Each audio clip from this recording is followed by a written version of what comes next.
think everybody has seen the news in the last few years about the high cost of living with diabetes.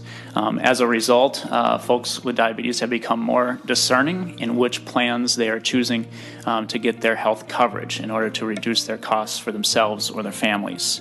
Allowing insurers to pull out the blocks, especially in the middle of a plan year when patients can't do anything about it, is unjust and threatens the health of diabetics. For these reasons, I urge you to support SF 365. When insulin isn't working, it requires a trip to the endo, and I want to make it clear that these trips are not something you can just call up and get in a week later. I just made an appointment for my endo last week. It's 7 months from now. It's the first available appointment I could get.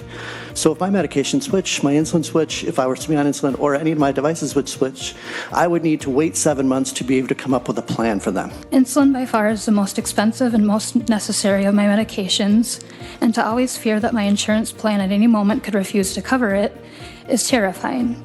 Patients should be guaranteed that the insurance plan they contract with and pay for is not going to abandon them and put them at risk. That when you pay for a service, you should get that service. And I'll give an example. If you go on vacation and you're bringing your family, maybe some friends, and you rent an SUV when you get to your location, when you show up to that rental car place and you've reserved an SUV, if they give you a Prius, you'd be upset.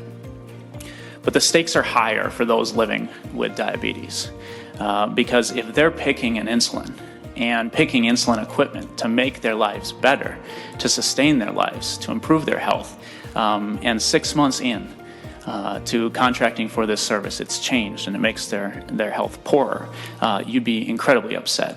The stakes are higher.